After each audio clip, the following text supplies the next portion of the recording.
Hello बच्चों, मैं स्मिता बिजलवान स्वागत करती हूँ आपका आईसीटी वर्चुअल क्लासरूम में। आज हम पढ़ने जा रहे हैं क्लास 8th साइंस का चैप्टर कंबशन एंड फ्लेम। ये चैप्टर हम अपने प्रीवियस लेक्चर में स्टार्ट कर चुके थे। काफ़ी आगे तक हमने ये चैप्टर पढ़ लिया था। ज़रा अभी हम जो है इस चैप्टर का थोड़ा सा रिविजन करेंगे, एक ओवरव्यू हम देखेंगे कि क्या क्या आपने इसमें पढ़ा है, क्या क्या आपको समझ आया है, और बाकी का जो टॉपिक है वो भी हम यहाँ पर आगे फिर कंटिन्यू करेंगे।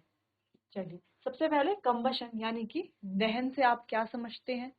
ठीक, दहन क्या होता है? सबसे पहले कि दहन क्या है? क्या होता है दहन? जब जब कोई भी पदार्थ है ना ऑक्सीजन की प्रेजेंस में क्या करता है, प्रक्रिया करके जलता है, तो उसे ही दहन कहा जाता है। ठीक, जब कोई भी पदार्थ ऑक्सीजन यानी कि कोई भी हमारा पदार्थ है, किसकी प्रेजेंस में, ऑक्सीजन की प्रेजेंस में क्या करता है, दहन करता है, बर्न होता है। ठीक है, रिएक्शन करता है, बर्न होता है। ठीक है, तो उसी को ही क्या कहा जाता है, दहन कहा जाता है। ठीक, कौन से जो पदार्थ है जो दहन करते हैं, जो पदार्थ दहन करते हैं उन्हें क्या कहा जाता है? जैसे अगर हम कहें ए हमारे पास कोई सब्सटेंस है जो बर्न करता है, ठीक है, ऑक्सीजन की प्रेजेंस में, ऑक्सीजन की उपस्थिति में, तो ये ए जो पदार्थ है ये क्या है हमारा, ये हमारा क्या होगा,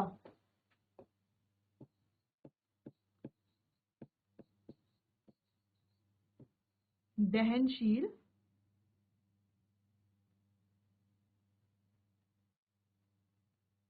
दहनशील पदार्थ होगा। क्या होगा, ए हमारा दहनशील पदार्थ होगा। तो हमारे पास क्या है, कई प्रकार के दहनशील पदार्थ होते हैं, जैसे कि लकड़ी। ठीक है, लकड़ी के अलावा कोयला। ठीक है, लकड़ी, कोयला और मिट्टी का तेल।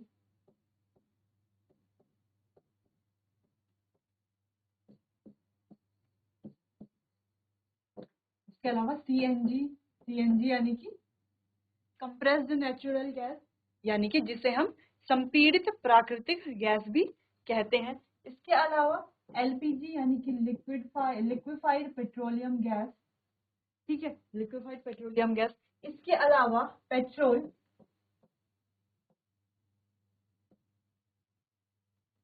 ठीक, पेट्रोल और भी कई सारे बायोगैस है। ठीक, और भी कई सारे हमारे पास क्या है, दहनशील पदार्थ है। और इन्हीं दहनशील पदार्थ को क्या कहा जाता है, इन्हीं पदार्थों को हम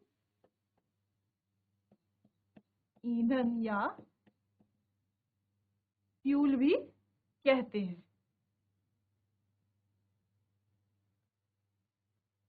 ठीक, ईंधन या फ्यूल भी इन्हीं को भी कहते हैं। तो दहन आप समझ गए होंगे और दहनशील पदार्थ भी आप समझ गए होंगे। अच्छा, अब ज्वाला क्या होती है?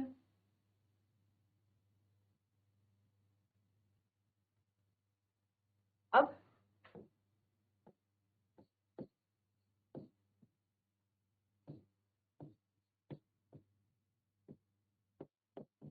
ज्वाला क्या है या ज्वाला क्या होती है?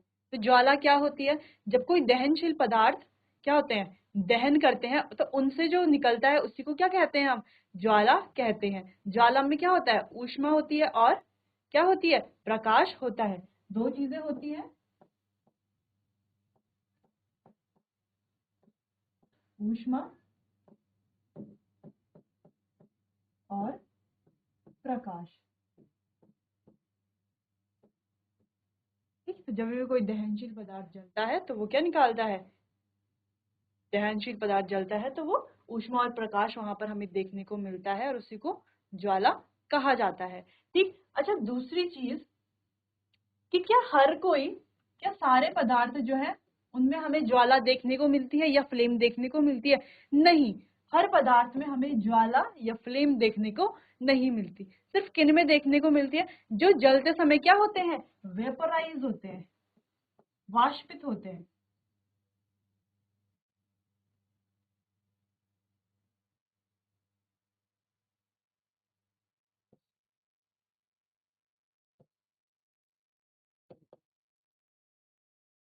वेपोराइज होती है, जो जलते समय क्या होता है, वेपोराइज होता है, सिर्फ उनमें ही हमें ज्वाला देखने को मिलती है। जो वेपोराइज नहीं होते उनमें ज्वाला देखने को नहीं मिलती। तो वेपोराइज कौन कौन से होते हैं, जैसे कि हमारे पास वैक्स, वैक्स यानी कि मोम, ठीक है, जैसे कि मोम या मोमबत्ती हम जिसे कहते हैं। मिट्टी का तेल है, तो मिट्टी का तेल भी क्या है, उसमें भी हमें जब जलता है वो, तो उसमें भी हमें ज्वाला देखने को मिलती है। पेट्रोल जब जलता है तो उसमें भी ज्वाला देखने को मिलती है। लेकिन हमारे पास अगर क्या है, कोयला है, तो कोयला जब जलता है तो क्या हमें उसमें ज्वाला देखने को मिलती है, सोचिए, नहीं।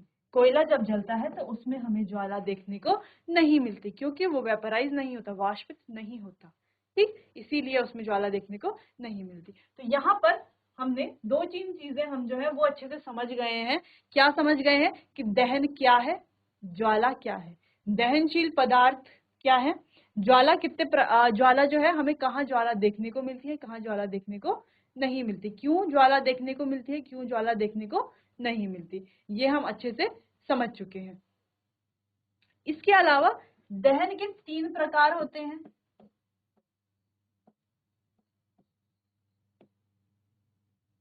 तीन प्रकार होते हैं। अब ये तीन प्रकार क्या होते हैं, पहला हमारा तीव्र दहन,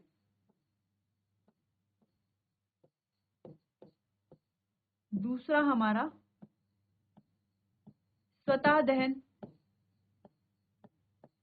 और तीसरा होता है हमारा विस्फोट।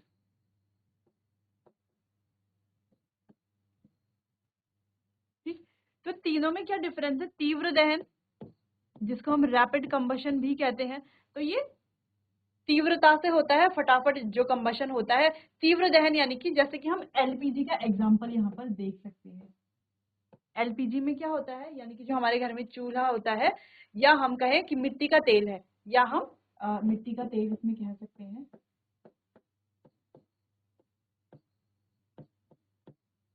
तो मिट्टी के तेल में या एलपीजी में हमें क्या देखने को मिलता है कि जैसे ही हम उसमें कोई एक्सटर्नल हीट, या जैसे ही जलती हुई माचिस की तीली उसके पास लेकर के जाते हैं, वो एकदम से हमने क्या देखा है कि वो जलना शुरू हो जाता है।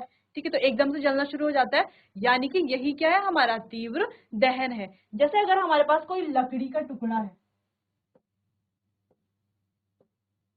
ठीक, लकड़ी का टुकड़ा है, अगर उसमें हम माचिस की तीली जो है वो लेकर जाएंगे, ठीक है, इस प्रकार माचिस, जलती हुई माचिस की तीली लेके जाएंगे लकड़ी के टुकड़े के ऊपर, तो क्या लकड़ी का टुकड़ा एकदम से जलना शुरू हो जाएगा, क्या हो जाएगा, एकदम से जलना शुरू नहीं, लकड़ी का टुकड़ा जो है एकदम एकदम से नहीं जलेगा। ठीक, अच्छा, क्यों नहीं जलेगा, उसके कई और कारण भी हैं, ठीक है, उसके कई और कारण भी हैं, लेकिन उसको जानने से पहले हम जो है यहाँ पर इस टॉपिक को कंप्लीट कर लेते हैं पहले। तो लकड़ी का टुकड़ा जो है एकदम से नहीं जलेगा, तो अच्छा, उसका दूसरा कारण क्या है, क्योंकि उसका इग्निशन टेम्परेचर ज्यादा होता है, तो पहले वो अपने इग्निशन टेम्परेचर पर आएगा, उसके बाद क्या करेगा वो, उसको, उसके बाद लकड़ी जलना शुरू होगी। इसीलिए जब हम माचिस की तीली एकदम से लकड़ी के पास लेकर के जाते हैं, लकड़ी नहीं जलती, उसको टाइम लगता है जलने में। ठीक, उसी जगह अगर मिट्टी के तेल के ऊपर हम जलती हुई माचिस की तीली ले आए, तो क्या वो जलना शुरू हो जाएगी, हाँ, वो जलना शुरू हो जाएगी। ठीक, क्योंकि उसका इग्निशन टेम्परेचर जो है वो बहुत लो होता है, बहुत ही कम होता है। इसीलिए जो है यहाँ पर क्या होता है, तीव्र दहन होता है, जैसे इसका नाम ही है तीव्र दहन, तो यहाँ पर क्या होता है, तीव्र दहन होता है, एकदम से जो है रैपिडली, एकदम से क्या हो जाता है, आग जैसे ही हम तीली पास लेकर के जाएंगे मिट्टी के तेल से, मिट्टी के तेल के, एकदम से क्या होता है, आग लगना शुरू हो जाती है, तो ये क्या होता है, हमारा तीव्र दहन होता है। ठीक, अच्छा, इसमें जब तीव्र दहन होता है तो क्या देखने को मिलता है, हमें देखने को मिलता है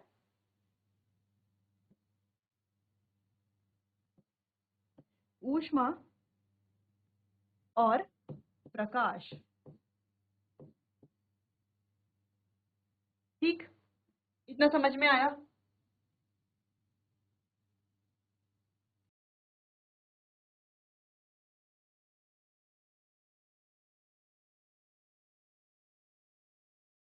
ऊष्मा, ठीक है, ऊष्मा और प्रकाश हमें देखने को मिलता है।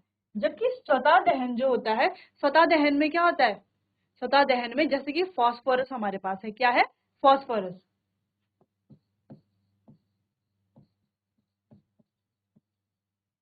फास्फोरस, तो फास्फोरस हम क्या देखते हैं कि रूम टेम्परेचर में यानी कि कमरे के तापमान में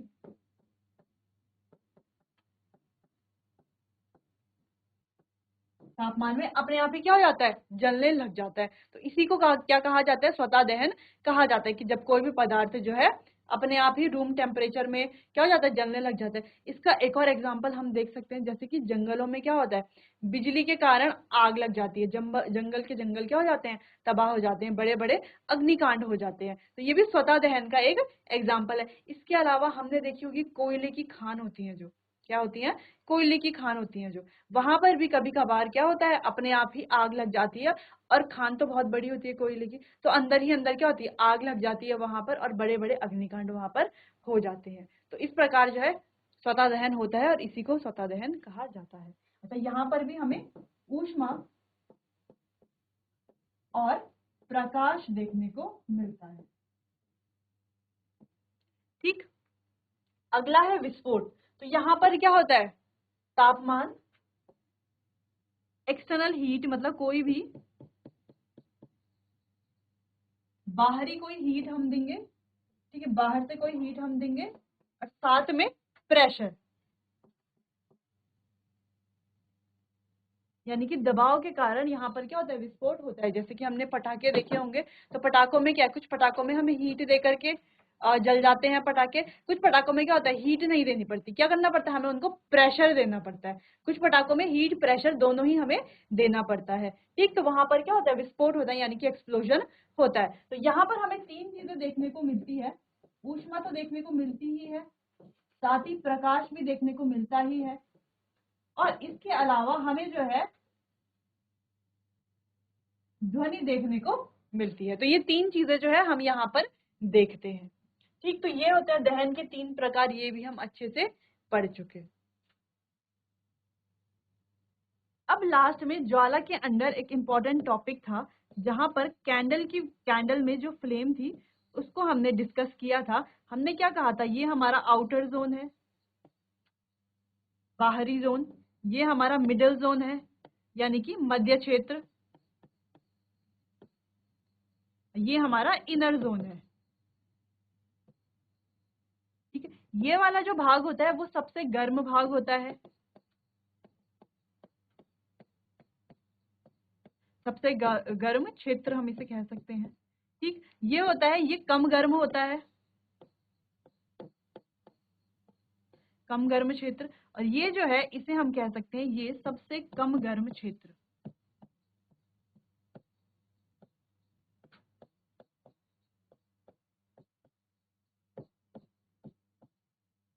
ठीक, इस प्रकार हमने यहाँ पर जो कैंडल का यानी कि मोमबत्ती का स्ट्रक्चर जो था वो भी हमने यहाँ पर डिटेल में पढ़ लिया था।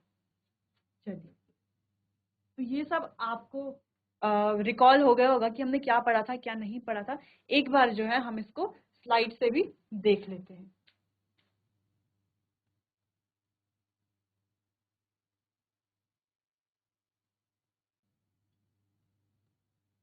चलिए, तो सबसे पहले हमने यहाँ पर देखा था कि जो हमारा कंबशन है, यानी कि दहन है, वो क्या होता है। ठीक है, दहन क्या होता है, जब कोई भी पदार्थ वायु में क्या होता है, बर्न होता है, और क्या वहां पर हमें क्या वहां पर प्रोड्यूस होता है, क्या वहां पर बनता है, हीट और लाइट, यानी कि ऊष्मा और प्रकाश वहां पर निकलता है। तो वो हमारा क्या होता है, कंबस्टिबल सब्सटेंसेस, यानी कि दहनशील पदार्थ होते हैं। दहनशील पदार्थ के एग्जाम्पल जैसे लिक्विफाइड पेट्रोलियम गैस, एलपीजी जिसे हम कहते हैं, संपीड़ित प्राकृतिक गैस, सीएनजी जिसे हम कहते हैं। ठीक, उसके अलावा यही जो हमारे कंबस्टिबल सब्सटेंसेस है, यानी कि दहनशील पदार्थ है, इन्हीं को ही फ्यूल कहा जाता है, ईंधन कहा जाता है। आगे बढ़ते हैं। अब यह है क्या, रासायनिक प्रक्रिया है ना, केमिकल प्रोसेस है, जिसमें कोई पदार्थ क्या करता है, ऑक्सीजन के साथ रिएक्ट करके, यानी कि अभिक्रिया करके हीट पैदा करता है, हीट प्रोड्यूस करता है, तो उसी को दहन कहा जाता है। ठीक, चलो, तो कंबशन के लिए सबसे इंपॉर्टेंट जो प्रक्रिया है वो क्या है, वो है हमारी एयर। सबसे इंपॉर्टेंट कंडीशन है वो क्या है, एयर। बिना एयर के जो है जो दहन की जो प्रक्रिया है वो नहीं होती। आगे बढ़े कि वायु जो है क्यों दहन की प्रक्रिया के लिए, क्यों जलने की प्रक्रिया के लिए या दहन के लिए क्यों जरूरी है, क्यों महत्वपूर्ण है, क्यों एक इंपॉर्टेंट कंडीशन बन जाती है। तो वायु इसीलिए बन जाती है क्योंकि वायु में क्या होता है, ऑक्सीजन होता है, जिसकी मदद से बर्निंग की प्रक्रिया आगे बढ़ती है। अगर ऑक्सीजन ही नहीं होगा तो बर्निंग की प्रोसेस नहीं होगी, इसीलिए एयर जो है वो नेसेसरी होता है बर्निंग की प्रक्रिया। वो हमने इस प्रयोग से भी जान लिया था। ठीक, जिस प्रकार यहाँ पर इमेज ए में जगह है, इसके नीचे से जो है एयर जा सकती है और इसीलिए कैंडल जो है जल रही है। लेकिन यहाँ पर ये जो लकड़ी के ये जो टुकड़े हैं ये यहाँ से हटा दिए गए। अब क्या हो गया, वायु अंदर नहीं जा सकती कहीं से भी। ठीक, जब वायु अंदर नहीं जा सकती यानी कि ऑक्सीजन भी अंदर नहीं जा सकती, तो ऑक्सीजन की कमी के कारण क्या हो जाता है, ये धीरे धीरे बुझने लग जाता है। ठीक, इसीलिए कैंडल जो है बुझ गई है। इसीलिए हम यहाँ पर ये समझते हैं कि एयर जो है वो बहुत ही नेसेसरी है, जरूरी है बर्निंग की प्रक्रिया के लिए। आगे बढ़े, आगे हमने पढ़ा था कि इग्निशन टेम्परेचर क्या है, ज्वलन ताप क्या है। क्या है ज्वलन ताप, वो सबसे न्यूनतम टेम्परेचर है, यानी कि वो न्यूनतम तापमान है जिसमें कोई पदार्थ क्या करता है, आग पकड़ता है।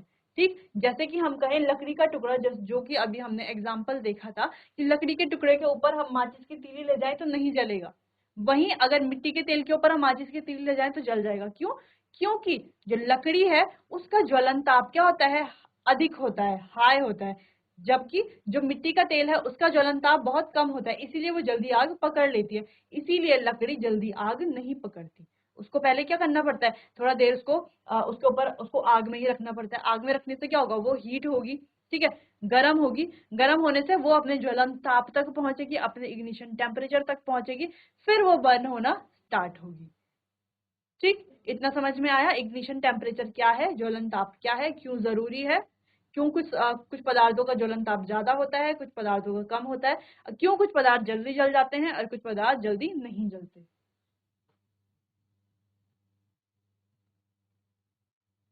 और एक और इम्पोर्टेंट पॉइंट है कि जो पदार्थ बहुत जल्दी आग पकड़ लेते हैं, यानी कि उनका इग्निशन टेम्परेचर, ज्वलन तापमान तो बहुत कम है ही, साथ में वो क्या करते हैं, जब वो जलते हैं तो किसके साथ जलते हैं, ज्वाला के साथ जलते हैं। किसके साथ जलते हैं, ज्वाला के साथ। जैसे कि पेट्रोल है और एल्कोहल है, एलपीजी है, इनका इग्निशन टेम्परेचर यानी कि ज्वलन तापमान क्या है, बहुत ही कम है, इसीलिए ये क्या होते हैं, बहुत जल्दी जल जाते हैं और ज्वाला के साथ ही जलते हैं, यानी कि जलते समय ज्वाला प्रकट करते हैं। चलिए, ये पॉइंट भी क्लियर हो गया। कौन कौन सी कंडीशन है जो बहुत इंपॉर्टेंट है ज्वलन की प्रक्रिया के लिए, सॉरी जलने की प्रक्रिया के लिए, यानी कि दहन की प्रक्रिया के लिए। वो हमारे पास सबसे पहले ईंधन होना चाहिए जिसे फ्यूल कहते हैं, फिर हमारे पास एयर होना चाहिए, एयर क्यों, ऑक्सीजन की सप्लाई के लिए, फिर हमारे पास हीट होनी चाहिए। हीट क्यों होनी चाहिए, अगर हम लकड़ी के टुकड़े की बात करते हैं तो अगर हम एकदम से माचिस जलाएंगे तो नहीं जलेगा ना, पहले हमें क्या करना, माचिस के ऊपर आग के ऊपर थोड़ा देर रखना पड़ेगा, उससे क्या होगा, वो हीट होगा, फिर धीरे धीरे करके जलेगा, तो इसीलिए हीट भी हमें जरूर चाहिए। ठीक, जो कैरोसिन है हमारे पास, तो कैरोसिन अगर हमने इसके ऊपर डाला है तो हम जलाएंगे तो पहले बाहर से हीट ही तो देंगे, तो बिना हीट के तो नहीं जलेगा कुछ भी। ठीक, तो यहाँ पर तीन कंडीशन जो बहुत इंपॉर्टेंट है वो है हमारा फ्यूल यानी कि ईंधन, एयर यानी कि एयर यानी कि वायु जिसमें क्या होता है, ऑक्सीजन होता है, और अगला हमारा हीट यानी कि ऊष्मा। ठीक, चलिए आगे बढ़े। अच्छा, इसको जो है अच्छे से एक बार नोट कर लो, इस पॉइंट को दोबारा से जहां पर लिखा है उसको हाईलाइट कर लो ताकि आपको ये पॉइंट ध्यान रहे, फिर हम आगे बढ़ते हैं।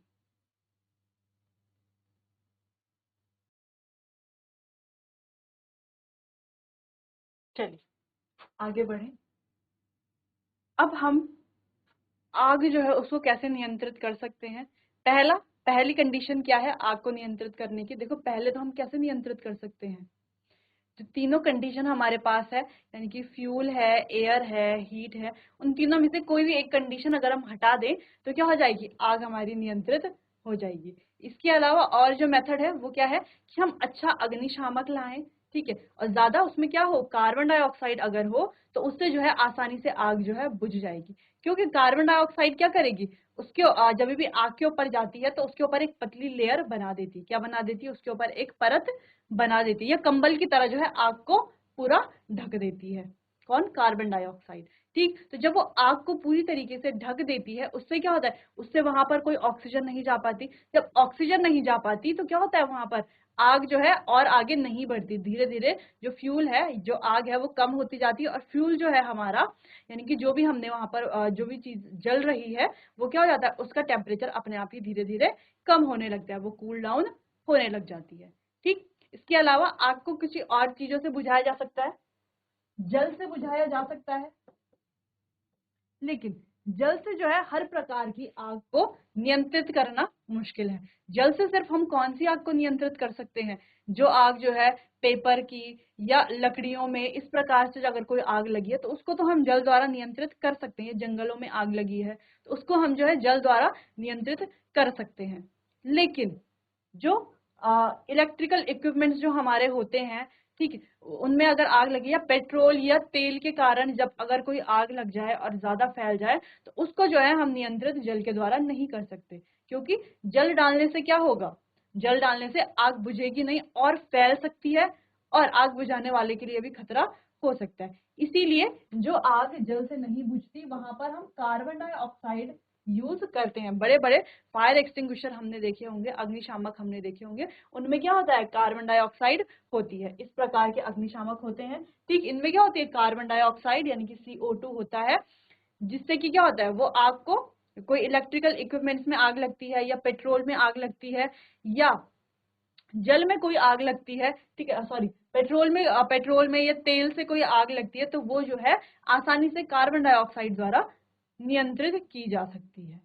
ठीक, चलिए, अच्छा यहाँ पर भी वही लिखा है कि जल द्वारा आग जो है बुझ जाती है, लेकिन इलेक्ट्रिकल इक्विपमेंट्स और तेल और पेट्रोल वाली जो आग लगती है, ज्यादा अगर बढ़ जाती है तो उसको जो है हम जल से नहीं बुझा सकते, नियंत्रित नहीं कर सकते, वहां पर जो है हम कार्बन डाइऑक्साइड का उपयोग करते हैं।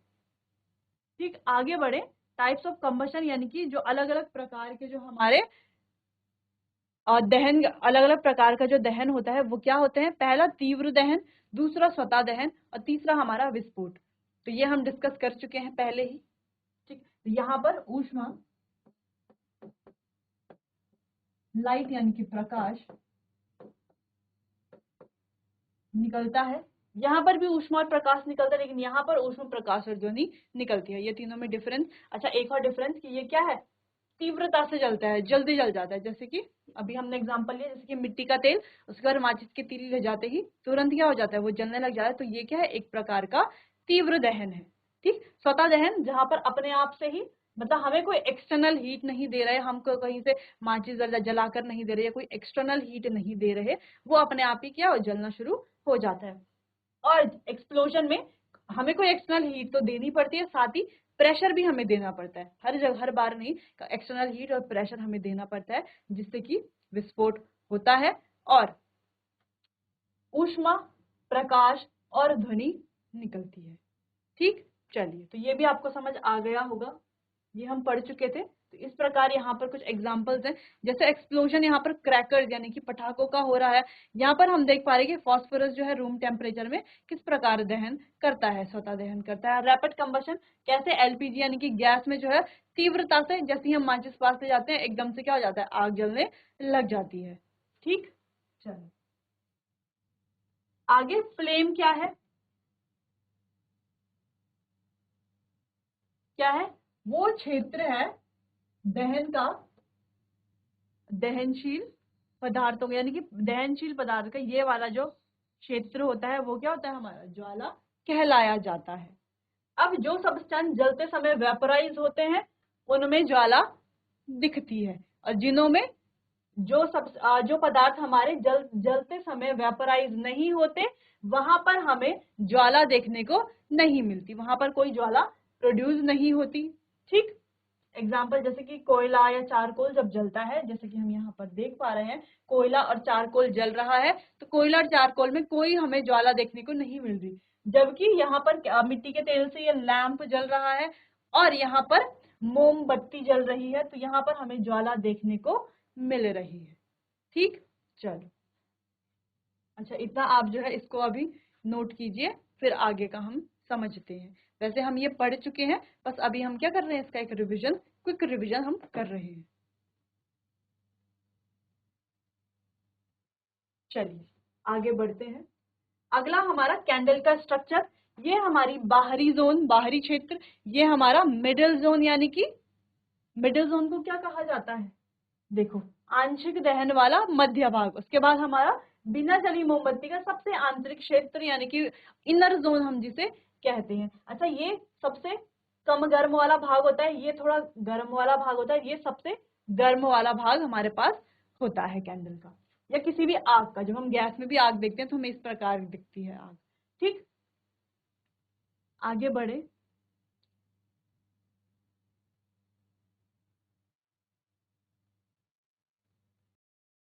यहाँ पर जो आउटर जोन होती है वहां पर क्या होता है, पूर्ण दहन हो रहा है। ठीक, और इसका रंग कैसा है, नीला रंग है। दिख रहा है हमें क्या हो रहा है, यहाँ पर पूर्ण दहन हो रहा है और रंग कैसा है, नीला है। जबकि यहाँ पर क्या हो रहा है, आंशिक दहन हो रहा है और रंग कैसा है, पीला है। दिखने को मिल रहा है हमें, देखो दिख रही है ना बाहर वाली ये जो लेयर है, ये कैसे दिख रही है हमें, ये देखो ये वाला पार्ट जो है, ये वाला कैसा दिख रहा है, हल्का हल्का ब्लूइश ब्लूइश दिख रहा है, हल्का हल्का नीला दिख रहा है। ठीक, जबकि जो आंशिक दहन ये वाला भाग है हमारा, ये हमें कैसा दिख रहा है, पीला दिखने को दिख रहा है, पीला दिख रहा है। यहाँ पर आंशिक दहन हुआ है, यानी कि इनकम्प्लीट पार्शियल कंबशन हुआ है। ठीक, जबकि ये जो सबसे हमारा इनर क्षेत्र है, यहाँ पर क्या है, यहाँ पर तो क्या है, ये बिना जली मोमबत्ती का सबसे आंतरिक भाग हम जिसे कहते हैं। और ये कैसे रंग का होता है, ये काले रंग का होता है। इसका रंग क्या होता है, काला होता है। ठीक, तो वही यहाँ पर लिखा गया है, इसका रंग क्या होता है, आंशिक दहन वाले भाग जो होता है, मध्य भाग जो होता है, उसका रंग येलो होता है। जबकि ये हमारा सबसे कम हॉट पार्ट होता है और इसका रंग कैसा होता है, काला होता है। किसका, इनर जोन की अगर हम बात करें तो ये कैंडल का फ्लेम हमने इस प्रकार पढ़ लिया था कि कैसे इसका स्ट्रक्चर होता है। अब ईंधन भी हमने पढ़ लिया था। ईंधन क्या होता है, जो जैसे कि हमारा कोयला, लकड़ी, केरोसिन, मिट्टी का तेल, पेट्रोल, ये सारे ही क्या है, हमारे एक प्रकार के ईंधन है। और ये ईंधन क्या होते हैं, अच्छा ईंधन के गुण क्या होते हैं, एक अच्छा ईंधन क्या होता है, जो हमें आसानी से मिल जाए, जिसको एक जगह से दूसरी जगह ले जाना, ट्रांसपोर्ट कराना क्या हो, आसान हो, जो क्या हो, अधिक मात्रा में ऊष्मा उत्पन्न करता हो, यानी कि जो हीट ज्यादा प्रोड्यूस करता हो, और जो वायु में यानी कि एयर में सुगमता पूर्वक जल जाता हो, और कोई भी अवांछनीय पदार्थ नहीं छोड़ता हो, यानी कि कोई भी पॉल्यूटेंट जो है अपने पीछे ना छोड़े। तो इस प्रकार का अगर हमारे पास कोई फ्यूल है तो उसे क्या कहा जाएगा, एक गुड फ्यूल कहा जाएगा, एक आदर्श ईंधन या एक अच्छा ईंधन कहा जाएगा। अच्छा, अगला हमने पढ़ा था, हमारे पास क्या है, अलग अलग प्रकार के क्या है, फ्यूल्स होते हैं। एक होते हैं हमारे पास सॉलिड यानी कि ठोस, द्रव और गैसीय। ठोस कौन से, जैसे लकड़ी, कोयला, ये क्या है, हमारे ठोस फ्यूल हैं। जबकि कैरोसिन, मिट्टी का तेल, पेट्रोल, डीजल, ये सारे क्या है, हमारे द्रव ईंधन है। जबकि सीएनजी, एलपीजी, बायोगैस, हाइड्रोजन, इस प्रकार के अगर हमारे पास ईंधन है तो वो कैसे ईंधन है, वो गैसीय ईंधन होते हैं। ये भी हम पढ़ चुके थे। चलो, अच्छा गुड फ्यूल के क्या कैरेक्टरिस्टिक्स हैं। सबसे पहले हमने कहा कि जो आसानी से मिल जाता हो, रेडिली अवेलेबल हो, चीप हो यानी कि सस्ता हो, स्टोर करने में आसान हो, लार्ज अमाउंट ऑफ हीट यानी कि बहुत क्या, ज्यादा अधिक मात्रा में ऊष्मा उत्पन्न करता हो, कोई भी अनडिजायरेबल सब्सटेंस ना छोड़ता हो अपने पीछे, है ना, अवांछनीय पदार्थ ना छोड़ता हो कोई भी, और पॉल्यूशन ना फैलाते यानी कि प्रदूषण ना करता हो। वो एक, अगर ये सारे ही गुण जिसमें है, वो क्या होता है, हमारा एक अच्छा फ्यूल माना जाता है, यानी कि एक गुड फ्यूल के वो कैरेक्टरिस्टिक्स, विशेषताएं होती हैं। अच्छा, अब हमारे पास है ईंधन दक्षता।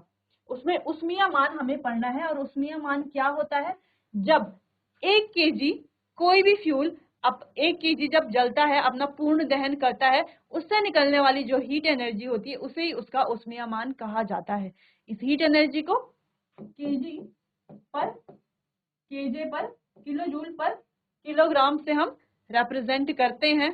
ठीक, दर्शाते हैं, प्रदर्शित करते हैं। जैसे कि यहाँ पर अलग अलग सब्सटेंस का अलग अलग उष्मीय मान होता है। जैसे कि हम देख पा रहे हैं कि बायोगैस, एलपीजी, इनका उष्मीय मान क्या है, बहुत ज्यादा है, यानी कि ये ज्यादा अच्छी मात्रा में जलते हैं, अधिक ऊर्जा उत्पन्न, अधिक जो है ऊष्मा उत्पन्न करते हैं।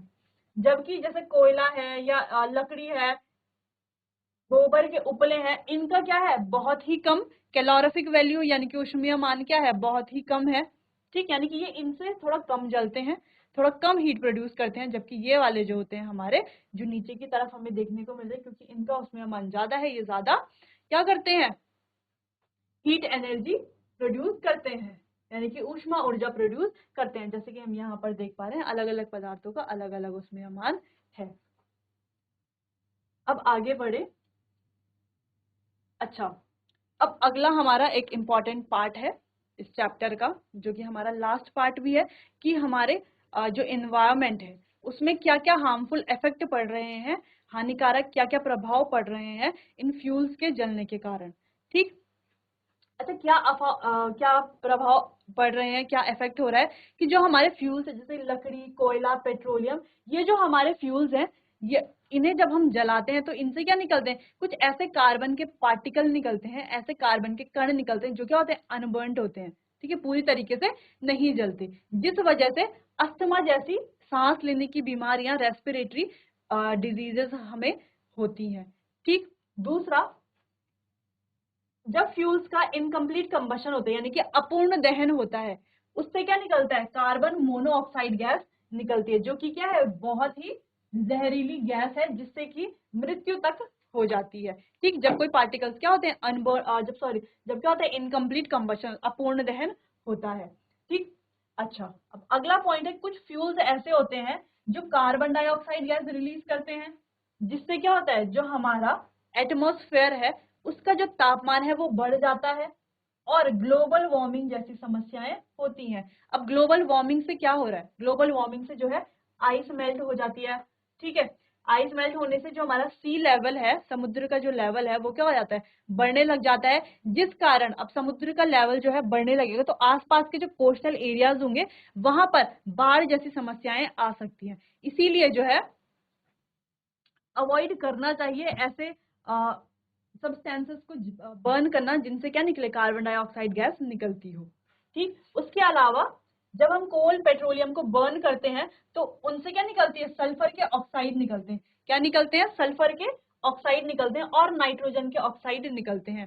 तो जब सल्फर और नाइट्रोजन के ऑक्साइड निकलते हैं उससे क्या हो रहा है, सल्फर और नाइट्रोजन के ऑक्साइड जब निकल रहे हैं वो क्या करते हैं, ऊपर की तरफ जाकर के रेन वाटर के साथ, बारिश के साथ मिलकर के क्या आते हैं, नीचे आते हैं, जिससे कि क्या होती है, एसिड रेन होती है, यानी कि अम्ल वर्षा जिसे हम कहते हैं। तो जब वो ऊपर जाकर के वर्षा के जल के साथ मिलते हैं तो अम्ल वर्षा होती है। अम्ल वर्षा जब होगी, तो अम्ल वर्षा जब होती है तो जो हमारी क्रॉप्स होती है, फसल होती है, सॉयल होती है, बिल्डिंग्स होती है, तो उनके ऊपर वो वर्षा का पानी गिरेगा, जिससे क्या होगा, वो चीजें क्या होंगी, डैमेज होंगी। ठीक है, खराब होने लगेंगी। तो यही है हमारा जो हमारे क्या है, एनवायरनमेंट को सुरक्षा रखने के लिए हम क्या कर सकते हैं, ऐसी चीजों का हम कम से कम उपयोग करें, ऐसे फ्यूल्स का उपयोग करें जिनसे पॉल्यूशन क्या हो, ना हो। ठीक है, कोशिश ऐसी करनी चाहिए कि ऐसे फ्यूल हम यूज करें जिनसे पॉल्यूशन ना हो। बाकी का जो है इसके टॉपिक को कंटिन्यू करेंगे हम अपने आने वाले अगले सेशन में। आज के लिए बस इतना ही। चलिए, तो मिलते हैं अपने आने वाले अगले सेशन में। तब तक के लिए आपका बहुत बहुत धन्यवाद।